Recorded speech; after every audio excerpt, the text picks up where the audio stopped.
Democracy is a way of life which involves rational empiricism, emphasis on the individual, the instrumental nature of state, voluntarism and law behind the law, nobility of means, discussion and consent, absence of perpetual rule, and basic equality in all human relations.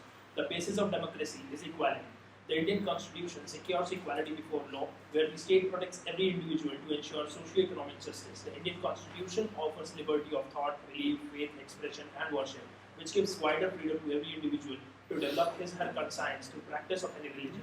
The objective of right to freedom of conscience is to make individuals feel spiritually uplifted. I would say that plurality is respected to achieve a singularity within an individual and among the individuals. Therefore, Indian secularism is more of a pluralism where diversity looks for the ultimate goal, which converges to a singularity. Ekam Sat Vipra Bhanga Bhavanti. The Constitution is itself a living document with an integrated vision and a philosophy of life and cosmos expressed in organized society. To live that philosophy in peace and amity. The first words of preamble, we the people, caters the sense of being in the union where I and you shall constitute it. The convergences in Aham Brahma Asmi in Hindu culture, then Anal Haq in Sufism, and I and my father are one in the Christian religion highlights the uniformity in the diverse beliefs and faiths for what Indian secularism strives for. The order of precedence in Part 3 of the Constitution places right to equality above other fundamental rights. Also, the Constitution makers specifically mention the word religion in Article 15 and 16 under the grounds to be prohibited for discrimination. The Constitution is the document for eternity, which is flexible to the need of the society. That is why Article 44 has a special place under the directive principles of state policy. Today, there is nothing to prevent the future Parliament of India from passing such laws and legislation. Therefore, the idea is to have a uniform civil code. This will guard the sovereignty of both the nation and that of the individual. Therefore, the meaning of dharma is not protecting the religion but fostering respect for dharma that Purusharth calls for, that is rule of law, because one who protects dharma, dharma protects him. Dharmo rakshiti rakshita. Unity in variety is the plan of the universe. We are all humans, yet we are all distinct from one another of humanity. As a man, you are separate from woman. As a human being, you are one with the woman. As a man, you are separate from the animal. But as living being, man, woman, animal, and plant, all are one. And as exists, you are one with the whole universe. That universal existence is God, the ultimate unity in the universe. In Him, we are all one. Truth is universal, but the path may be different and the seeker of truth is objective. He is passionate, scientific in approach and devoid of prejudices, biases, inhibitions, and so on. Ekyam balam samajasya tadbhave sadurbala tasmat ekyam prashansanti tridam rashtra hiteshina. Unity is the strength of any society, and society is weak without it. Hence, those who wish the good of the nation strongly praise unity.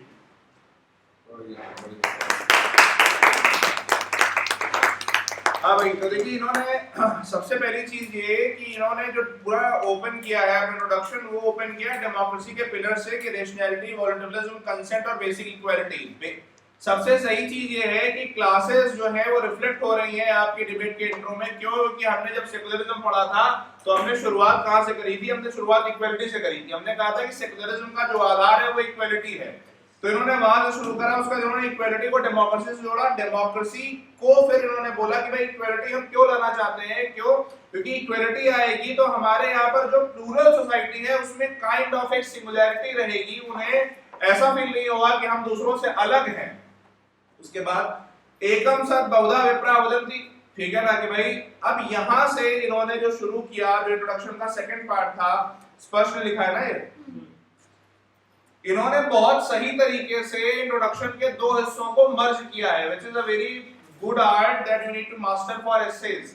एकम सत बहुधा विप्रा वदन्ति के बाद इन्होंने क्या किया? इन्होंने सीधे सीधे बोलना शुरू किया कि यूनिवर्सैलिटी हमारा अल्टीमेट गोल है, यूनिवर्सैलिटी हमारा साध्य है, प्लूरलिज्म हमारा साधन हो सकता है कि हमारे समाज में कुछ लेवल की प्लूरलिटी है, बट अल्टीमेटली अगर आप देखेंगे तो हम ब्रह्मास्मि, सब लोग ब्रह्म में मिल रहे हैं। हम कॉन्स्टिट्यूशन का पहला उसमें हम वी द पीपल बोल रहे हैं कि you and I are one, ठीक है ना।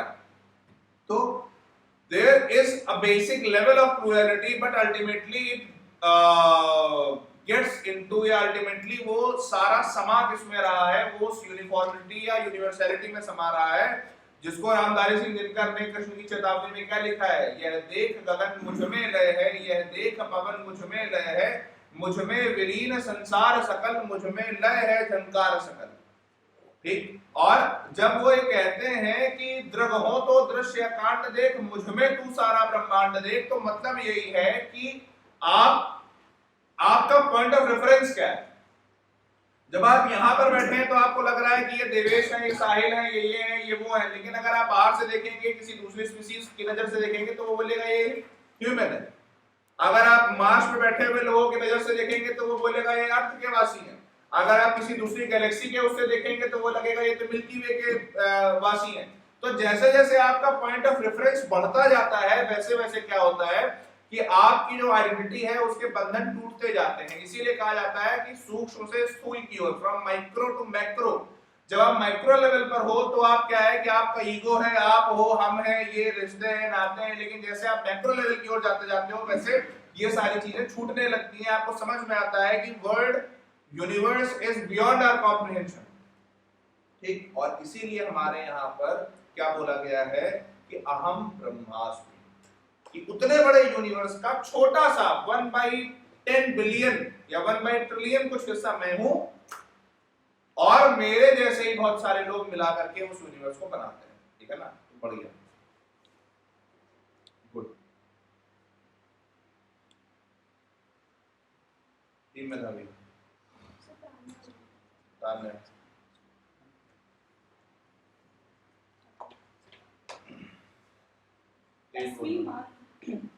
तस्मीमात माँ तस्मीमात, तू भरी है मीठे पानी से, फल फूलों की शादाबी से, दक्षिण की ठंडी हवाओं से, फसलों की सुहानी फिजाओं से, तस्लीमात माँ तस्लीमात। India since time immemorial has been a land where people of all major religions of the world find a peaceful home.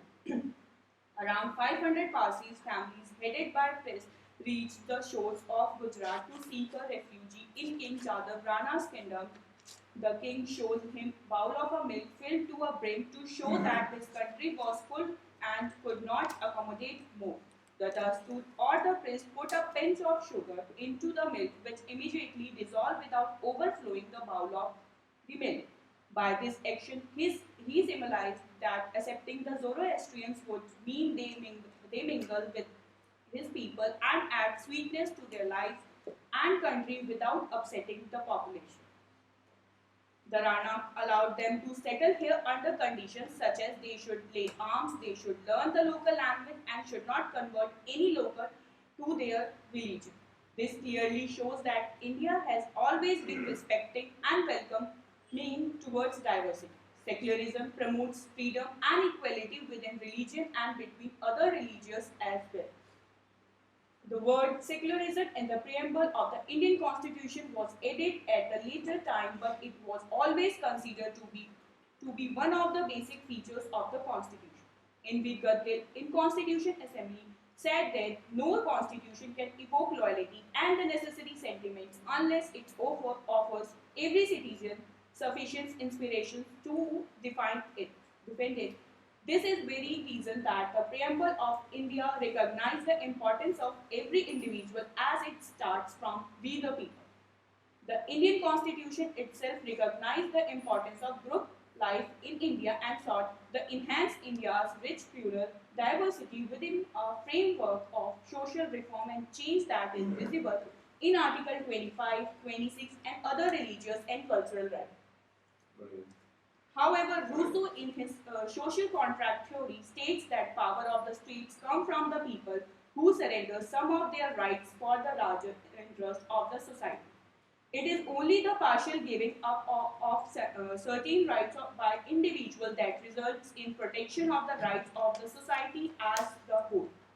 The certain restrictions put in these rights along with the equal protection under Article 4, which help in preserving the diversity of this land. It is only a secular state which can ensure there is no discrimination on a religious and cultural level in surrendering these rights. It is only a secular state which ensures that there is no favoritism to anybody in realizing the objectives under DPSP or any other constitutional provision. The Indian model of secularism is such that it accounts and gives recognition and equal protection to every sect and denomination present in the country. As explained in the line of Atal ji, हमने उर का स्नेह लुटाकर पीड़ित ईरानी पाले हैं, वे जीवन की ज्योति जला मानवता के दीपक पाले हैं। अज्ञानी मानव को हमने दिव्य ज्ञान का दान दिया था, अंबर के ललाट को चूमा, अतल सिंधु की छान लिया था।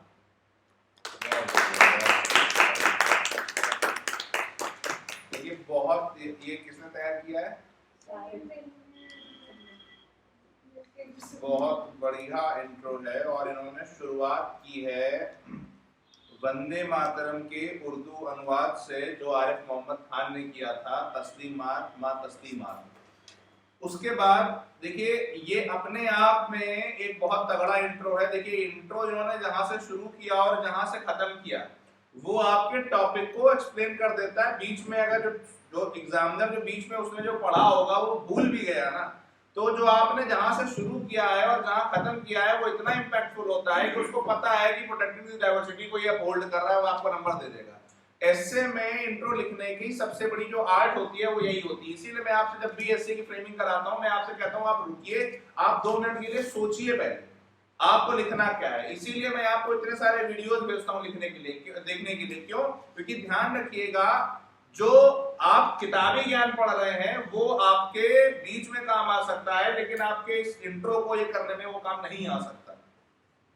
तो जब आप आरिफ मोहम्मद खान स्वयं एक मुस्लिम, उनके द्वारा किया गया वंदे मातरम का उर्दू अनुवाद से शुरू करते हो और अटल जी की जोरास्ट्रियंस को, पारसियों को भारत ने शरण दी उस कविता से उसको खत्म करते हो, तो you are substantiating your claim कि यस इंडिया हैज प्रोटेक्टेड या secularism has to protect the diversity. ठीक, बीच में इन्होंने ये बताया कि भाई किन कंडीशंस के साथ अंदर जोरास्ट्रियंस को बोला था कि हम आपको एक्सेप्ट करेंगे। फिर उन्होंने कहा डाइवर्सिटी पर जब ये आई कि उन्होंने बताया कि इंडिया में सेक्युलरिज्म, इंडिया के लिए सेक्युलरिज्म क्या है और इंडिया के लिए डाइवर्सिटी का प्रोटेक्शन है क्या। उसके बाद उन्होंने एनवी गाडगिल की बात की कि एनवी गाडगिल जो है वो कॉन्स्टिट्यूएंट असेंबली में क्या बोल रहे थे और कॉन्स्टिट्यूएंट असेंबली में उन्होंने क्या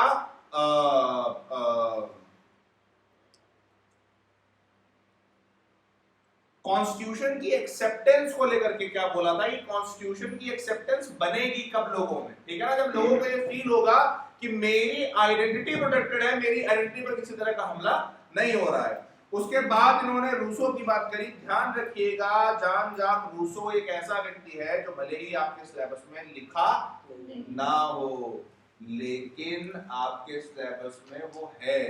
क्यों? क्योंकि जान जाक रूसो का कमेंट्स हर एक थिंकर पर आते हैं, ठीक है चंदू। उसके बाद इन्होंने बोला कि रूसो ने ये कहा था कि राइट्स को सरेंडर करने से ही आप, देखिए you can not have ultimate freedom, you can not have ultimate liberty कि आप आए मेरे को झापड़ मार दें फिर मैं आऊं आपको 2 चाकू मार दूं, तो ये लिबर्टी नहीं है। ये इस तरह की लिबर्टी अगर आप रखेंगे तो आपका समाज जो है वो खंडित हो जाएगा, खत्म हो जाएगा। तो आपके समाज को प्रोटेक्ट करने के लिए चाणक्य से लेकर के रूसो तक, हालांकि इसमें रूसो से ज्यादा बेहतर चाणक्य होते हैं, चाणक्य ने भी ये बोला था कि आपको कुछ राइट सरेंडर करने चाहिए for the larger benefit of the state. अगर आपको समाज में डाइवर्सिटी चाहिए, समाज में प्रोटेक्शन चाहिए, तो आपको कुछ अपने राइट्स को सरेंडर करना पड़ेगा। और यही स्टेट की कॉन्ट्रैक्ट थ्योरी भी है कि राज्य का काम क्या है, आपकी सुरक्षा करना, आपका काम क्या है, आप राज्य की बात मानना, राज्य के कानून मानना, अपनी मनमर्जी से ना चलना, ठीक है ना। उसके बाद उन्होंने बोला कि आर्टिकल 14, अच्छा आर्टिकल 14 की खूबसूरती क्या है कि आर्टिकल 14 इन दोनों चीजों का रिकंसिलिएशन है। आर्टिकल 14 आपको इक्वलिटी भी देता है एंड विद दैट आर्टिकल 14 ये भी इंश्योर करता है कि कानून के सामने सब समान हो, आप कानून से ऊपर ना हो, आप कानून की बात माने।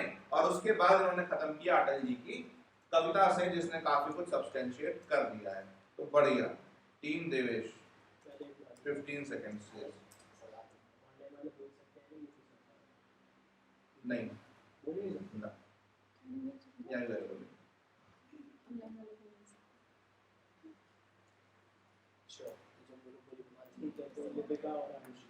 लिपिका और आरुषि इन्होंने एक लाइन बोली that no constitution can evoke loyalty. उस पे counter, rights are protected not by the law but by the social and moral conscience of the society.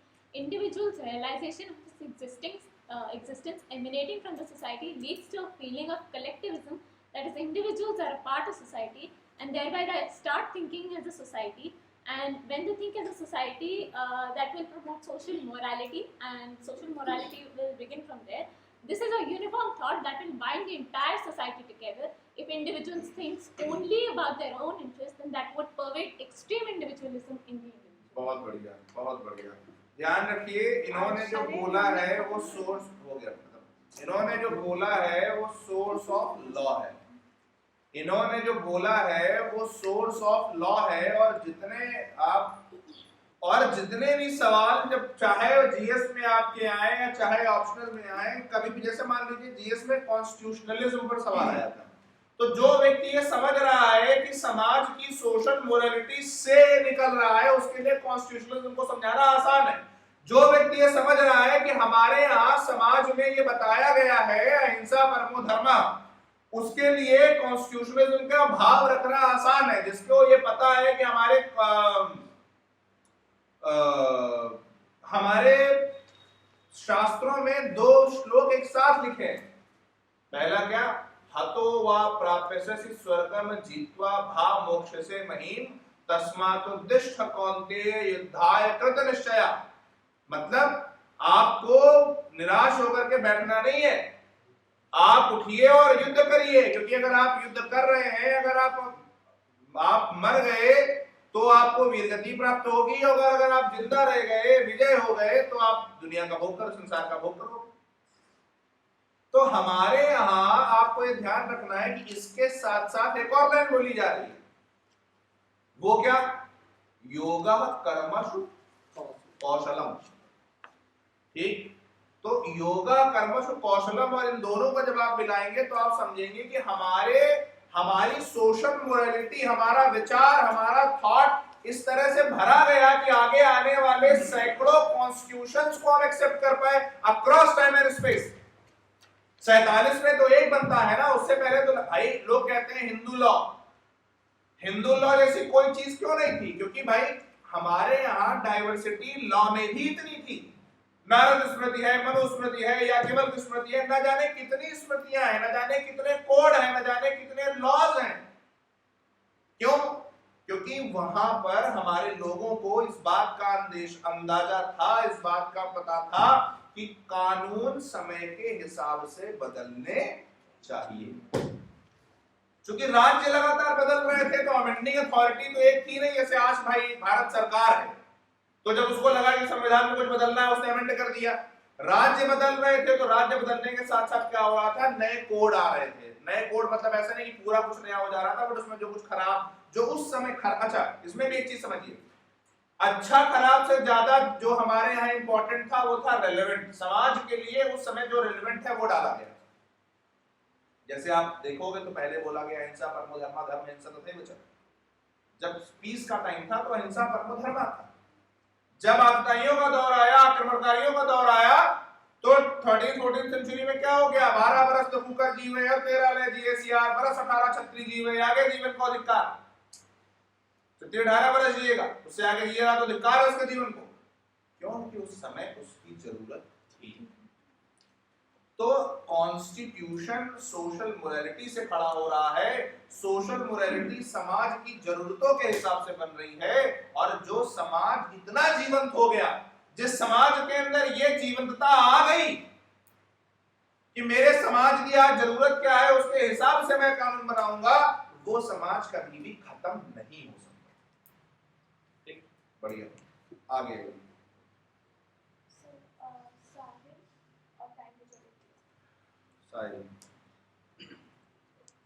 तो आपने सोशल मोरालिटी की बात करी, बट उससे पहले मैं लेके जाना चाहूँगा कि आपने इक्वालिटी की बात करी थी इंट्रो के अंदर, जिसमें इक्वालिटी का बेसिस क्या है? इक्वालिटी का बेसिस है equality before law and equal protection of law.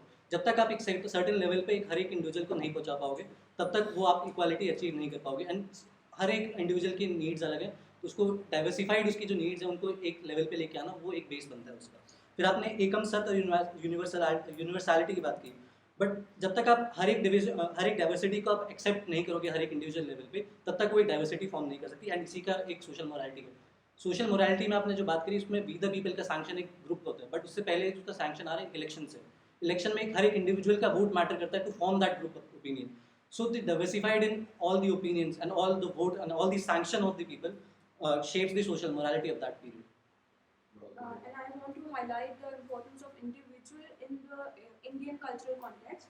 That is by substantiating the speech from the speech of Modi ji, that we Bharatiya say हर एक नर में नारायण देखते हैं, नारी में नारायणी और कंकर में भी शंकर देखते हैं, जिससे it substantiates that जन कल्याण से ही जग कल्याण होता है. That shows that importance of every individual diversity and sect and denomination in our country.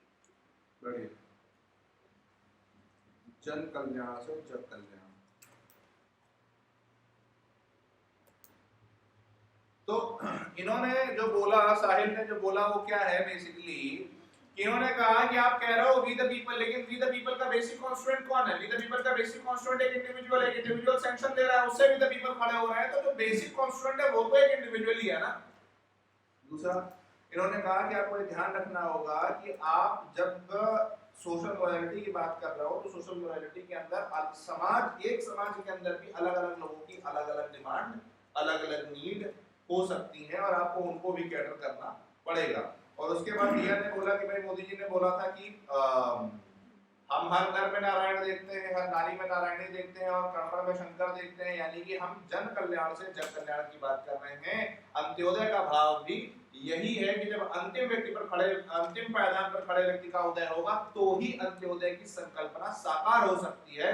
पंडित जी क्या कहते थे? पंडित जी कहते थे कि आखिरी व्यक्ति जो है वो तुम्हारा लक्ष्य है, जब वहां पहुंच जाओगे तो रास्ते में तुम सबको इम्पैक्ट करते चलोगे। धन्यवाद। चलिए हाँ, एक मिनट 20 सेकंड लिए तुम भी ले रहे हो आपने अभी 30 सेकंड कैसे I'm चला? just raising a point of order, मैं बोल नहीं रहा कि आप कर रहे हो, I'm just telling you कि हुआ है, ठीक है, क्योंकि मेरी बोलो टीम बोल रही बोलो। है। एंड लिपिका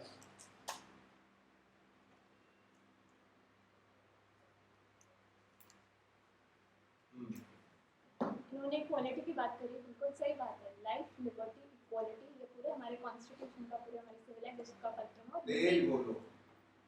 इन्होंने इक्वालिटी की बात करी तो मैं कहूँगी इक्वालिटी, लिबर्टी, लाइफ, यही हमारे पूरे कॉन्स्टिट्यूशन का आधार है, ये पूरे हमारे सिविलाइजेशन का आधार है और ये यूनिफॉर्मली अप्लाइड है। And thereby this is uniformity, it forms liberty is also guided by equality and it is the judiciary is the guarantee of all the fundamental rights and therefore is the power to determine all the religions based on these three principles.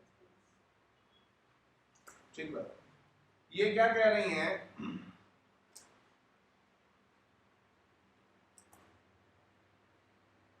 इन्होंने क्या कहा, कुछ principles ऐसे हैं जो universal होते हैं। आप इक्वालिटी की बात कर रहे हो, आप लिबर्टी की बात कर रहे हो, ये वो प्रिंसिपल्स हैं जो यूनिवर्सल प्रिंसिपल्स हैं, जिनको आप, जिनका गारंटर देखा जाए वैसे तो जुडिशरी है, लेकिन अगर आप इनके ही पढ़ने में क्यों, ठीक, बढ़िया, हाँ, मैं बस मेन पॉइंट दे देता ना, मैं वो करके, हाँ बोलो अबे ना।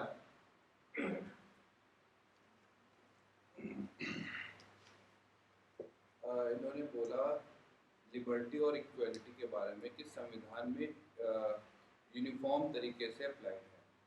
तो मैं शुरू करूंगा आर्टिकल 14 से, जो बोलता है इक्वल प्रोटेक्शन ऑफ लॉ। ठीक है, इक्वलिटी बिफोर लॉ के साथ साथ इक्वल प्रोटेक्शन ऑफ लॉ बोलता है, पहली बात। दूसरी बात 15 के 4 में जो और 16 के 4 में ये लिखा हुआ है साफ साफ कि एनी बैकवर्ड क्लासेस के लिए आप स्पेशल प्रोविजंस बना सकते हो। फिर मैं आऊँगा 5th एंड 6th शेड्यूल पे, जहाँ पे SCs, STs और जो ट्राइबल एरियाज हैं उनके लिए ADCs बनाने के प्रावधान है। ठीक है, ST एरियाज में 5th शेड्यूल में उनके लिए अलग प्रावधान है। तो ये मैं यही बताना चाहता हूँ कि ये यूनिफॉर्मली अप्लाइड नहीं किया गया है, लोगों की ज़रूरतों के हिसाब से, उनके सोशल और इकोनॉमिक कल्चर के हिसाब से, जो उनकी कंडीशन है उस हिसाब से संविधान एकोमोडेट करता है डिफरेंट डाइवर्सिटीज़ को। और उसका सबसे बड़ा एग्जांपल है आर्टिकल 29, उसमें एक शब्द लिखा है word any citizen of India, any citizen of India. तो ये यूनिफॉर्मली अप्लाइड नहीं है कहीं पर भी। बढ़िया।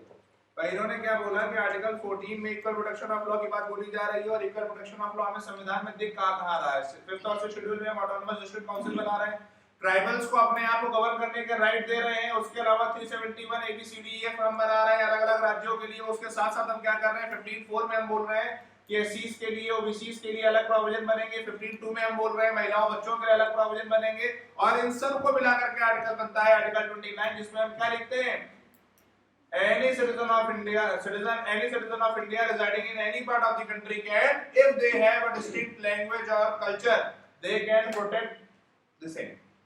ठीक, यानी कि देश में किसी भी व्यक्ति को अगर ऐसा वो है तो हम उसको करने का, उसको प्रिजर्व करने का अधिकार देते हैं. बढ़िया देवेश. तो इन्होंने बोला कि हमने अलग अलग प्रोविजंस बना रखे हैं डिफरेंट डाइवर्स पीपल्स के लिए.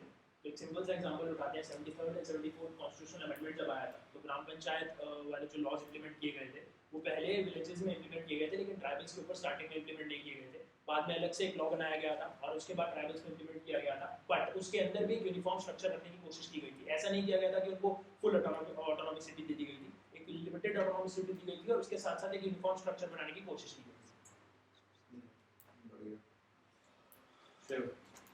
तो यहाँ पे यूनिफॉर्मिटी की बात आ रही है. यहाँ पे मैं बस इतना बताना चाहूँगा कि uniformity for us is not the fundamentalist uniformity that people talk about. Uniformity in the Indian context is nothing more than constitutional uniformity. पहले चाहे धर्मशास्त्र होते थे या इंडियन कॉन्स्टिट्यूशन है, स्पेशल प्रोविजंस दिए हैं हमने, बट उसी प्रकार में इमरजेंसी प्रोविजंस, बाकी सारी पावर्स दिए हैं, वो स्पेशल प्रोविजंस छीन भी सकते हैं.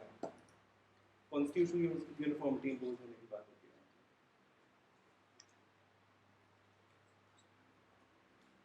ठीक बात. देवेश ने बोला कि भाई 73rd 74th के अंदर में हम ग्राम पंचायतों का और म्युनिसिपैलिटीज का एक्ट है, हमने क्या किया, उसको पहले सारी ग्राम पंचायतों पर इम्प्लीमेंट नहीं किया. हमने नॉर्मल गांवों पर उसको इम्प्लीमेंट किया, जो ट्राइबल एरियाज थे वहां पर हमने इम्प्लीमेंट नहीं किया. लेकिन बाद में हम वहां पर इम्प्लीमेंट करने के लिए पेसा एक्ट आया और पेसा एक्ट में भी हमने ये कोशिश करी कि across the aisle same structure रहे जहां पर पेसा इम्प्लीमेंट हो रहा है. इसका मतलब हम एक basic sense of similarity, uniformity, singularity, equality तो चाहते हैं. उसके बाद इन्होंने बोला शिव ने कि हम यूनिफॉर्मिटी के मतलब यूनिफॉर्मिटी वो अचीव नहीं करना चाह रहे जो हिटलर अचीव करना चाहता था. हमारे लिए यूनिफॉर्मिटी कॉन्स्टिट्यूशनल यूनिफॉर्मिटी है कि गवर्नेंस स्ट्रक्चर एक हो. ठीक है ना. बढ़िया. तीन में धारी चंद्रधर. यूनिफॉर्मिटी की बात हुई है तो हमारे कॉन्स्टिट्यूशन में जो यूनिफॉर्मिटी है, इक्वालिटी बिफोर लॉ, वो equal law, similar laws for similar people in similar sections है.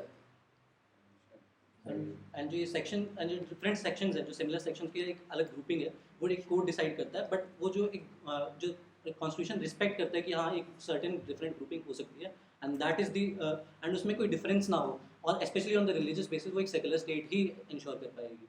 एंड इसमें जैसे मैं बोलूँगा कि आपने ग्रुपिंग की बात करी, इसमें अम्बेडकर जी ने बोला था कि constitution is for the people, group के लिए है, बट उसमें सबसे पहले जो कॉन्स्टिट्यूशन के जो प्रोविजन है हर एक इंडिविजुअल के हैं. तो हमने कहा जो लास्ट माइल का, उसमें आपने एक बोला था कि एक चीज़ आपने बोली थी कि जुडिशरी से पहले आता है लॉज, एक सैंक्शन ऑफ द पीपल. जो सैंक्शन ऑफ पीपल जो मैंने पहले बात करी थी वो पहले लेजिस्लेचर में जाता है. लेजिस्लेचर में वो रिफ्लेक्ट होती है हर एक बंदे की इंडिविजुअल सैंक्शन एंड उससे रिफ्लेक्ट होता है हमारे लॉज एंड उसी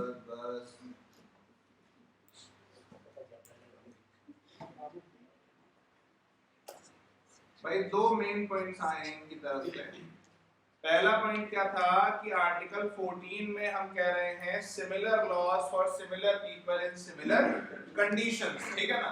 इसका मतलब क्या है कि जो आप यूनिफॉर्मिटी की बात बोल रहे हो, हमारे संविधान में स्वयं ही हम बोल रहे हैं, हम एक्नॉलेज कर रहे हैं कि there is an element of diversity and we have to protect that element of diversity by acknowledging and by making positive laws for them. भाई हमने कहा ना 15.4 में, हमने 16.4 में कहा, 15.5 में कहा, 16.5 में कहा, हमने ये बात कही कि भैया जो सोशली एजुकेशनली बैकवर्ड क्लासेस हैं, जो SC STs हैं, उनके लिए हम इस तरह के लॉज बनाएंगे. ठीक. दूसरी चीज उसके बाद इन्होंने बोला साहिल ने जो बोला that is of Paramount importance. Why? Because what he has said is can be used in almost every situation. इन्होंने ये कहा कि आप एक चीज का ध्यान रखिए कि लॉज जुडिशरी से पहले भी उसमें पीपल का सेक्शन होता है. और अम्बेडकर साहब ने कहा कि संविधान हमने ग्रुप्स के लिए नहीं, लोगों के लिए बनाया. ठीक. अब आप इस लाइन को बार बार सोचिए कि बाबा साहब ने ये कहा कि हमने ग्रुप्स के लिए नहीं, लोगों के लिए बनाया है. यानी कि वो चाहते क्या थे? वो ये चाहते थे कि हर एक इंडिविजुअल तक संविधान पहुंचे, उसके लाइफ में पॉजिटिव इंपैक्ट करे और हर्ड मेंटालिटी, आइडेंटिटी पॉलिटिक्स खत्म होने लगे. ठीक है ना. बढ़िया. टीम देवेश।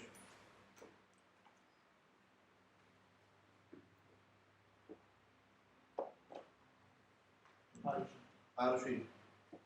यहाँ पे ये लोग बात कर रहे हैं सेक्युलरिज्म की, डाइवर्सिटी की। हमें India has always been assimilative secular state, but हम यहाँ बात कर रहे हैं secularism that is turn into communalism, pluralism that is turned into fundamentalism. So I would like to quote some examples where Indian diversity's sore wounds, from cry of separate state of Khalistan on linguistic division fault lines to the movement of Aikya Kerala, Sanyukt Maharashtra and Vishal Andhra, resulting in ethno-nationalism from religious diversities to religious radicalization in the face of age-old Jammu and Kashmir issue, Northeast insurgencies, where since 1960s India faced serious linguistic riots in Assam, followed by the emergence of the left extremist threat which persists to this day, where constitutionalism is flouted in the name of overarching personal laws, perpetuating the vulnerability of vulnerables, exploiting democratic freedom in the face of religious radicalization, as observed in the latest case of Hijabro, whereas in the Constitution, Article 14, equality before law, which is the foundation of Article 25 and 26, 25, 26, 27, 28, 29. देखिए ऐसा है, इन्होंने debate को एक नई तरफ मोड़ा है, that is GS paper 1 communalism and बिजनेलिज्म, और इन्होंने कहा कि भाई हम बात क्या कर रहे हैं जहां पर यूनिफॉर्मिटी रिलीजियस फंडामेंटलिज्म में चेंज हो गई है, हम बात क्या कर रहे हैं जहां पर प्लुरलिटी जो है वो अपीजमेंट में चेंज हो गया है। ऐसी स्थिति में आपका जो पूरी डिबेट है आपको ध्यान से कंस्ट्रक्ट करनी पड़ेगी। संविधान जब बना था उन्होंने जो बनाया था तो अलग सोच से बनाया था, लेकिन आज यूनिफॉर्मिटी का किस तरीके, आज डाइवर्सिटी का किस तरीके से मिसयूज किया जा रहा है against the sovereignty of the state. ठीक, इस चीज को, now this is a nice little term in the debate which should be used, ठीक है ना। टीम मेधावी।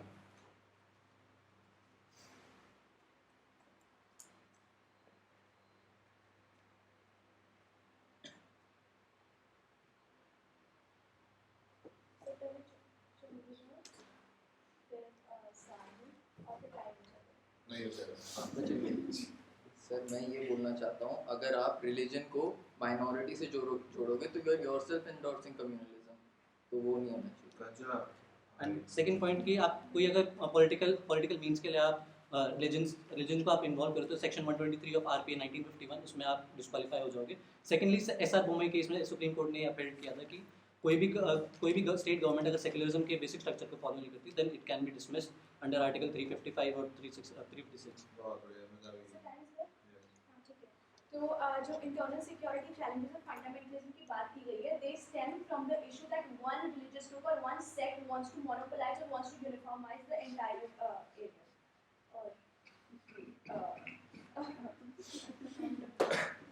हाँ भाई, तो ये क्या बात है?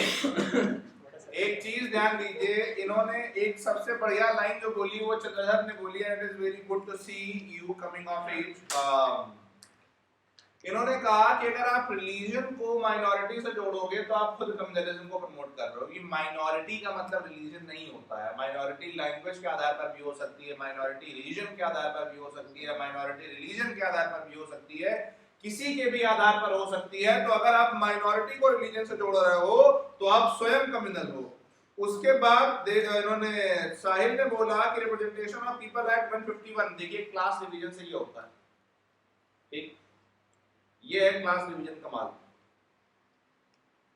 रिप्रेजेंटेशन ऑफ पीपल एक्ट 151 के अंदर क्या कहा गया है, 151 के अंदर ये कहा गया है कि भैया आप अगर खुद इस तरीके के काम करते हो तो आप डिस्क्वालीफाई हो, ठीक।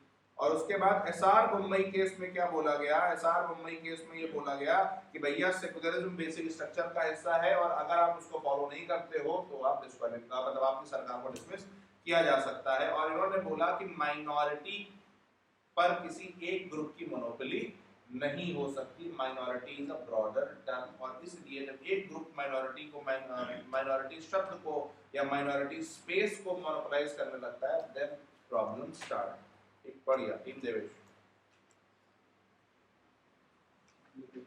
लिपिका। उन्होंने कहा कि माइनॉरिटी ब्रॉडर टर्म है, तो उसकी भी डेफिनेशन आपको TMAC फाउंडेशन केस में जो बताएगी वो भी बता देते हैं।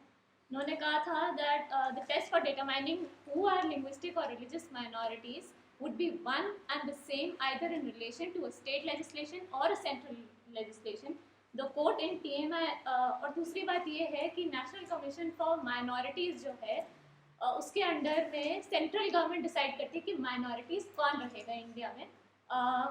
इसके अलावा जो तीसरा पॉइंट है वो ये है जो पहले लॉज की बात करी गई थी, इक्वलिटी बिफोर लॉ की बात करी गई थी, तो आर्टिकल 13 को मैं यहाँ कोट करना चाहूँगी that all laws in force in India which are not competent with the constitution shall be turn void. So हमारा सबसे ऊपर हमने सब ऊपर किस चीज़ को रखा है, कॉन्स्टिट्यूशनल सुप्रीमेसी हमारे यहाँ किसी भी एक कल्चर की, किसी भी एक रिलीजन की, किसी भी एक माइनॉरिटी की, चाहे वो लिंग्विस्टिक हो, चाहे वो रिलीजियस हो, चाहे वो कल्चरल हो, उसकी सुप्रीमेसी नहीं है।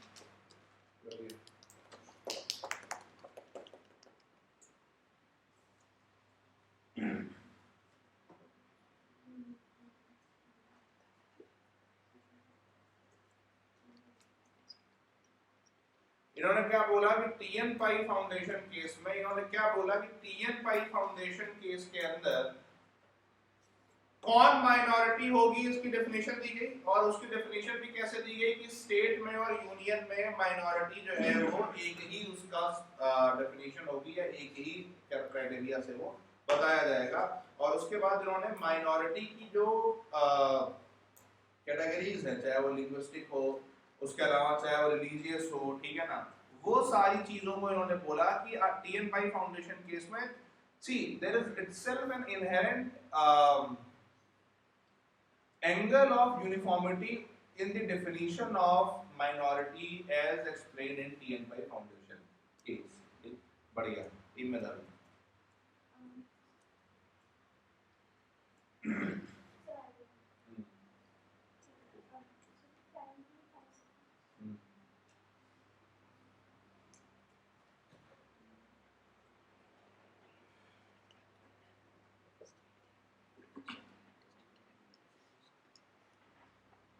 Right. So we have agreed that minority has a broader definition. Right. I would like to quote Sir S. Radhakrishnan in Constitutional Assembly debate. You gave us the choice to get out of the British Commonwealth. We are elected to go out of the British Commonwealth. May I say why? So far as India is concerned, it is not a mere dominion like Australia, like New Zealand or Canada or South Africa. These latter are bound to Great Britain by ties of same race, same religion and same culture. Other dominions were populated by British population and that differentiated that from India's distinct cultural population. So for any country to flourish, the basis of the political future should be the cultural heritage that supports positive growth in all aspects from spirituality to economy, from polity to social life and from individual to cosmic order.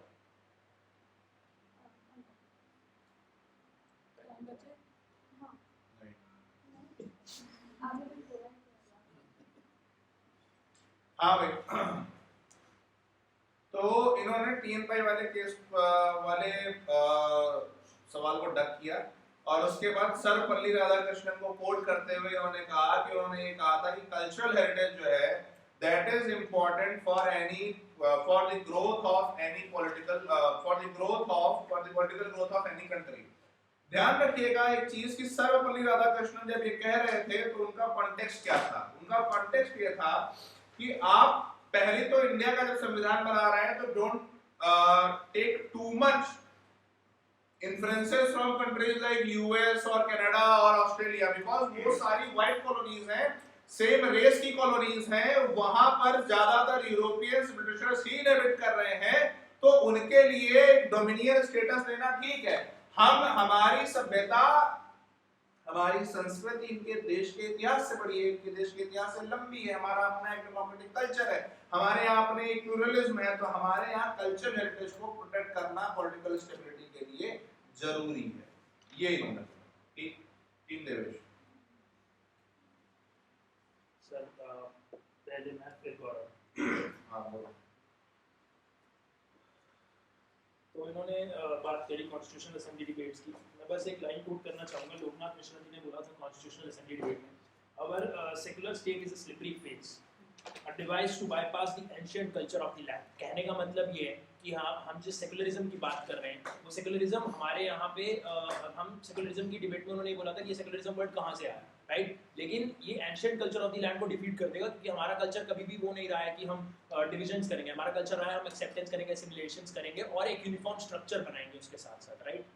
मैं यहाँ पे राधाकृष्णन जी की statement बोलना चाहूँगा. India is a symphony where there are, as in orchestra, different instruments, each with a particular sonority, each with a special sound, all combining to interpret one particular score.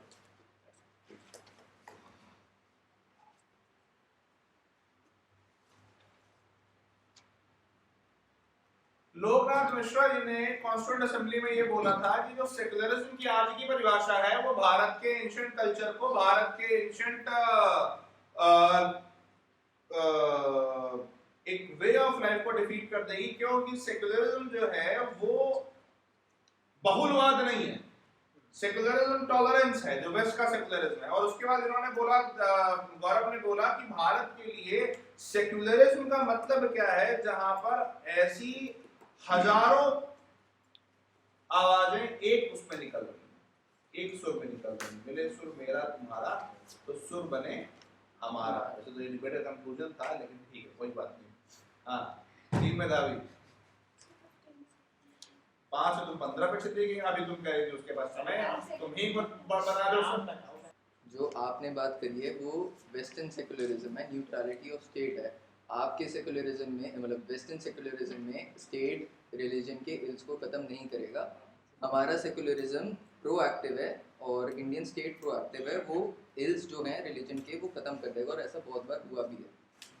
Secondly जो आपने लोकनाथ मिश्रा जी की बात करी, तो उसमें आपने हाफ बात करी. आगे की बात उन्होंने ये कही थी कि religion can not be separated from daily life and it is the basic part of their culture. तो सेकुलरिज्म भले ही हमारे उस टाइम में हमने एज अ वर्ड ना डाला हो, बट उसके जो टेनेट्स थे वो there in the constitution. Plus उन्होंने एक बात करी, secular state is neither a godless state nor an irreligious nor an anti religious. तो इसमें जो उनके जो वैल्यूज़ थी हमने रिफ्लेक्ट करी. जो आपने एक बात की वही हमारी डाइवर्सिटी में उसको प्रोटेक्ट करने वाले सेकुलरिज्म में दिखती है. बहुत बढ़िया. Again the perks of revising classes, ठीक है ना. लोकनाथ मिश्रा का जब मैंने पढ़ाया था तो आपको पता है कि एग्जैक्टली उन्होंने क्या बोला था और आप उसको कोट कर पा रहे हो. अगर जब आप कॉन्स्टिट्यूएंट असेंबली में लोगों ने क्या बोला इसे कोट कर पा रहे हो, तो आप समझिए कि आप बहुत आगे हो एक एवरेज आंसर लिखने वाले से, ठीक है ना. खैर, तो उन्होंने बोला कि लोकनाथ मिश्रा जी ने जो है वो सिर्फ यही नहीं बोला था कि गवर्नमेंट हमारी, उन्होंने ये भी बोला था कि रिलीजन को आप डेली लाइफ से सेपरेट नहीं कर सकते, religion forms basis of your culture. और उन्होंने ये कहा था कि हमारा स्टेट गॉडलेस या एंटी रिलीजियस स्टेट नहीं होगा. उससे पहले चंद्रधर ने कहा कि हमारा, आप जो जिस काइंड ऑफ सेकुलरिज्म की बात कर रहे हैं वो न्यूट्रलिटी ऑफ स्टेट वाला सेकुलरिज्म है, और हमारा सेकुलरिज्म एक रिफॉर्मिस्ट स्टेट वाला सेकुलरिज्म है. Very important. टीम निवेश लिपिका. इन्होंने कहा कि हमारा स्टेट न्यूट्रलिटी वाला नहीं है, तो बिल्कुल सही बात है. इसीलिए तो हम कह रहे हैं कि यूनिफॉर्म सिविल कोड होना चाहिए. हम एक रिलीजन में जहाँ पे भी इल्स हैं उसमें रिफॉर्म करना चाहते हैं. आर्टिकल 13, आर्टिकल 14 को अपहोल्ड करते हुए, लाइफ, लिबर्टी, इक्वलिटी को अपहोल्ड करते हुए हम वो यूसीसी लाना चाहते हैं जो एक कॉन्स्टिट्यूशनल रिफॉर्म कर सके उसमें. और दूसरी बात ये कि जो इन्होंने बात बोली लोकनाथ मिश्रा की, इसके ऊपर यूसीसी के ऊपर ही उन्होंने के एम मुंशी ने एक बात बोली थी, we are on a stage where we must unify and consolidate the nation by every means possible without interfering with religious practices. If, however, the religious practices in the past have been so construed as to cover the whole field of life, we have reached a point when we must put our foot down and say that these matters are not religion, they are purely matters of secular legislation.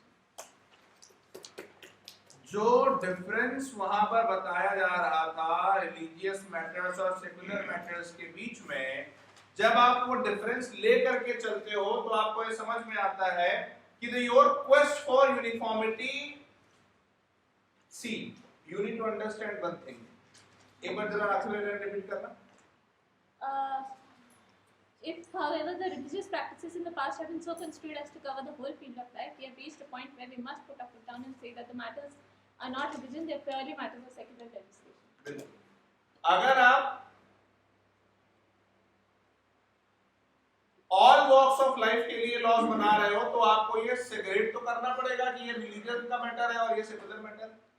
और जब आप ये segregation करना शुरू कर दोगे तो जो ये बात बोल रहे हैं न्यूट्रलिटी ऑफ स्टेट वाली, देखिए न्यूट्रलिटी ऑफ स्टेट की वजह से तो आप चाहते हो यूसीसी आए, because you want state to be neutral, उसके लिए तो आप चाह रहे हो यूनिफॉर्म सिविल कोड आए। ठीक, तो इनका जो लॉजिक है वो सॉर्टेड लॉजिक है टू जस्टिफाई यूसीसी। ठीक है ना, टीम मेथड।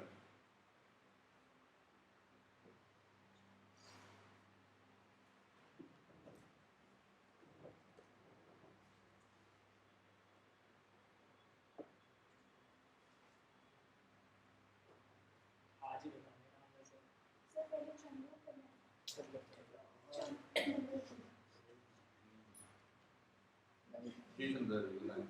तो जो आर्टिकल 44 में यूसीसी है उसकी लीगैलिटी आती है आर्टिकल 26 से। हमने पर्सनल लॉस दी थी तब के टाइम पे क्योंकि स्टेट काफ़ी फ्रेजाइल था, कम्युनिटी को एम्पावर करने के लिए पर्सनल लॉस दी थी।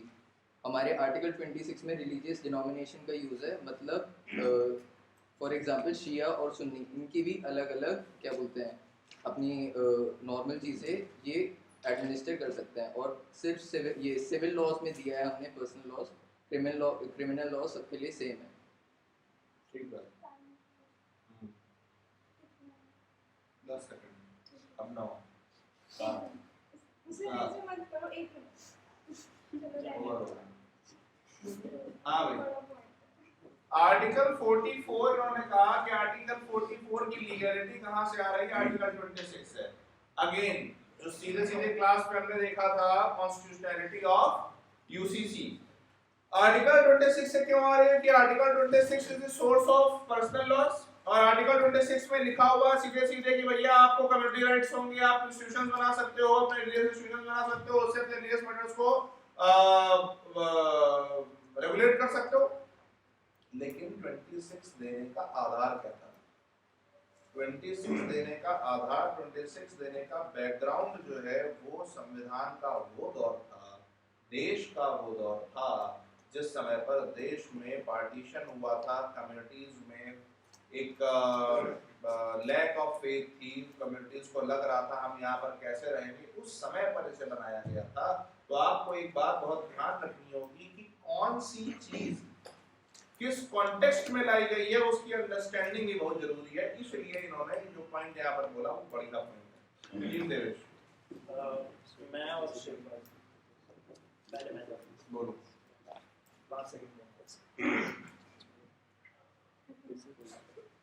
राइट, तो इन्होंने बोला कि आर्टिकल 26 जो है वो बैकिंग देता है यूसीसी को। मैं करेक्ट करना चाहूंगा, आर्टिकल 26 पर्सनल लॉस को बैकिंग देता है। आर्टिकल 25(2)(a) जो बोलता है notwithstanding in the article shall affect the operation of an existing law or prevent the state from making any law regulating or restricting any economic, financial, political or other secular activity which may be associated with religious practice।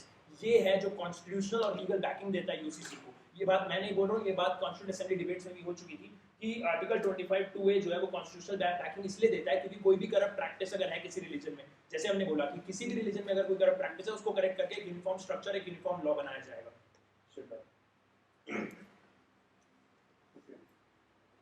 Article 44 की बात हुई, उस time that wasn't accepted because आज is a fragile state। आज स्थिति बहुत अलग है। आज we are under the Indian constitutional blanket। आज जो personal civil laws है they are extremely disempowering to sections within those communities। For example, the Parsi women are still fighting for their right to get divorced properly in courts through the Parsi Divorce and Marriage Act, and the Muslim women are still fighting for their right to enter the mosques and dargahs। भाई इन्होंने क्या बोला, इन्होंने कहा कि आप एक चीज समझिए कि पर्सनल लॉ, देवेश ने बोला कि पर्सनल लॉज को प्रोटेक्शन देता है 26, 44 की जो शुरू होती है वो 25(2) से आती है। दूसरी चीज इन्होंने कहा कि हमारे यूनिफॉर्मिटी का हम कहाँ पर यूनिफॉर्म बनाना चाहते हैं चीजें, जहाँ पर कुछ गलत हो रहा है, जहाँ पर करप्ट प्रैक्टिसेस आ रही हैं। मान लीजिए इन्होंने फिर एग्जांपल दिया मुस्लिम वुमेन्स का और पारसी वुमेन का, वहाँ पर हम चाहते हैं कि रिफॉर्म्स हो, वहाँ पर हम चाहते हैं कि कुछ लेवल ऑफ यूनिफॉर्मिटी आए। टीम में धर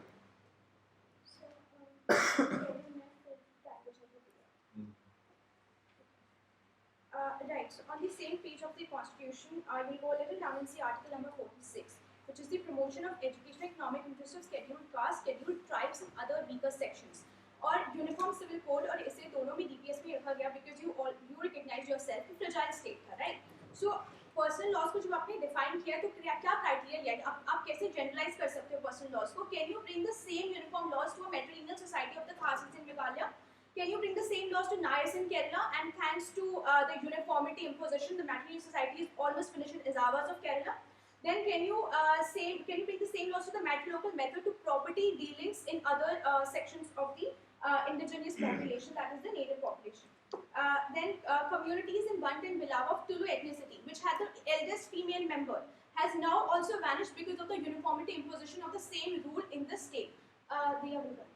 हो गया टाइम. खैर, इन्होंने जो बोला वो सही बोला और बढ़िया बोला. इन्होंने कहा देखिए यूनिफॉर्मिटी के पेरिल्स क्या हैं. आपने यूनिफॉर्म लॉज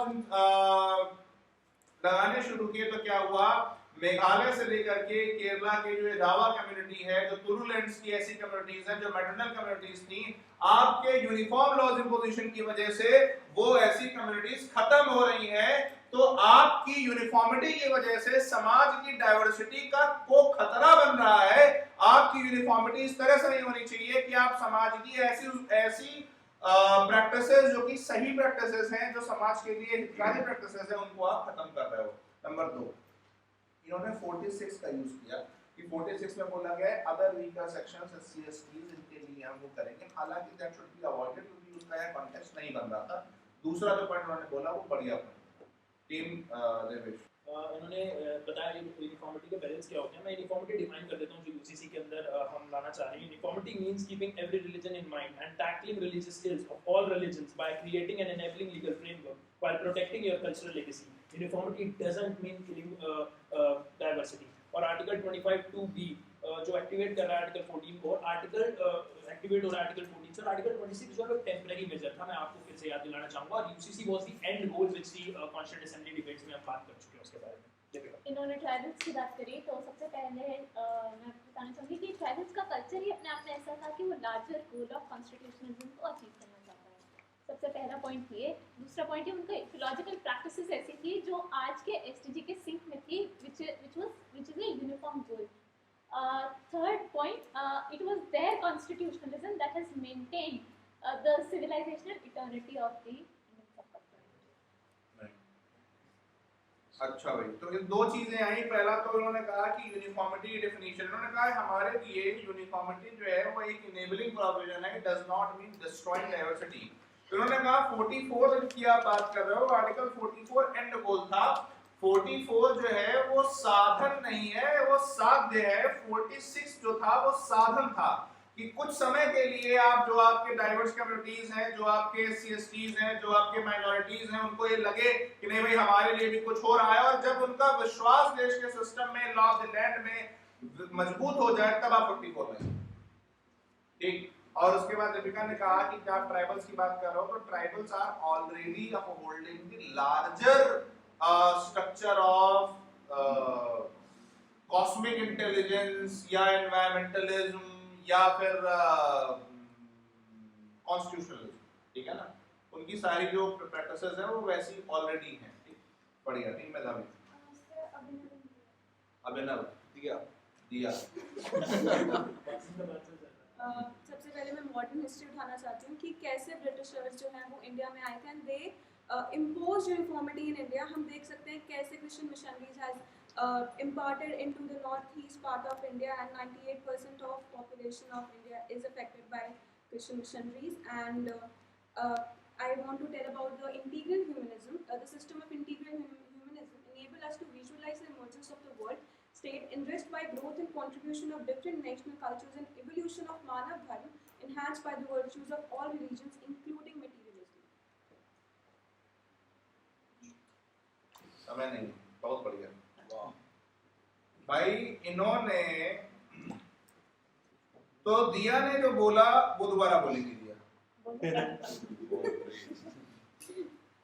अच्छा, तो फर्स्ट मतलब मॉडर्न हिस्ट्री से स्टार्ट किया था कि how Britishers want to impose uniformity in India. कैसे क्रिश्चियन मिशनरीज ने पेनिट्रेट किया इन आवर कल्चर एंड कैसे 98% of north east is affected by Christian missionaries, and then I talk about integral humanism कि कैसे the system of integral humanism enable us to visualize the emergence of the world state enriched by the growth and contribution of different national cultures and evolution of Manav Dharma enhanced by the virtues of all religions including materialism.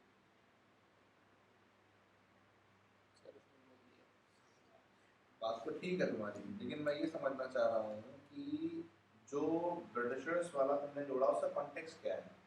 कि जो uniformity की बात करना, वो कैसे uniformity, मैं पूछ रहा हूँ ना। तो कैसे जो यूनिफॉर्मिटी है इन इंडिया, कैसे वो लोग शुरू से ही लाना चाहते थे। I want to just debate from the topic change.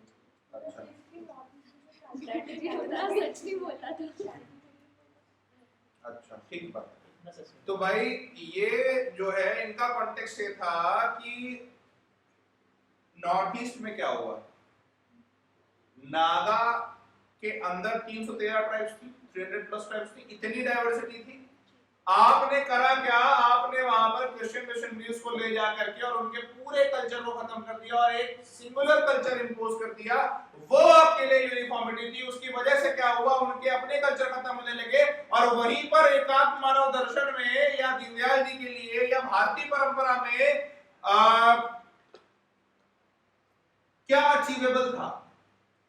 हम ये कहते थे कि हर एक धर्म की अच्छी चीजों को मिला करके, केवल मानव धर्म की अच्छी चीजों को मिला करके हम आगे बढ़ेंगे। सबका जो अच्छा है वो लेंगे, क्योंकि हमारा भाव क्या है, विश्व कल्याण का भाव है, मानव कल्याण का भाव है।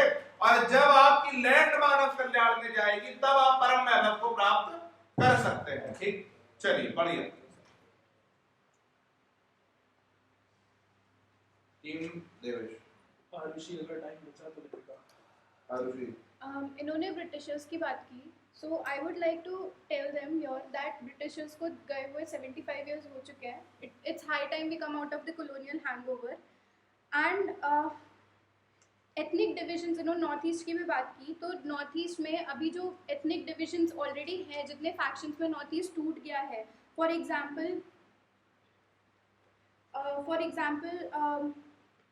जो माइती कम्युनिटी है वहाँ पर, जो बोडोज हैं आसाम के, they feel deprived because of the hill tribes.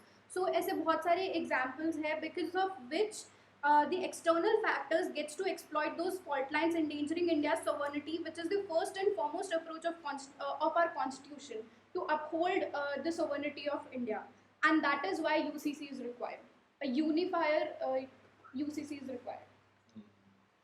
पहली चीज ये कि एक पहला तो इसमें सजेशन कि जब तुम नॉर्थ ईस्ट के बारे में बोल रही थी तो तुमने शुरुआत बड़ा कॉन्फिडेंस की और तुम नाम भूल गई ट्राइब्स के।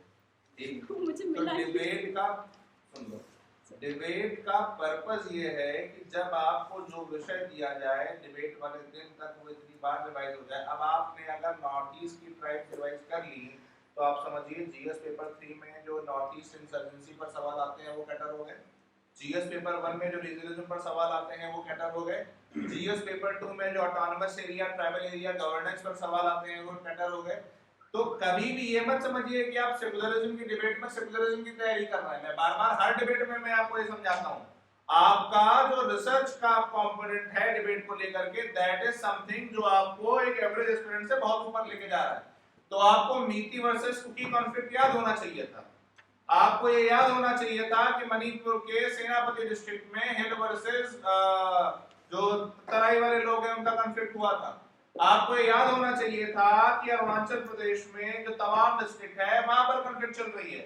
आपको याद होना चाहिए कि नागालैंड में जो एक आपके चाकमा ट्राइब्स हैं वो नागालैंड और अरुणाचल दोनों में है और वो लड़ाई लड़ रहे हैं अपने आप को शिड्यूल्ड कराने की। उसके अलावा आपको ये ध्यान रखना चाहिए कि जो रामपा से लेकर के वहां पर जो तुम्हारे ये कोन्याक तक हैं वो लोगों के भी अपने इंटरनल कॉन्फ्लिक्ट्स चल रहे हैं।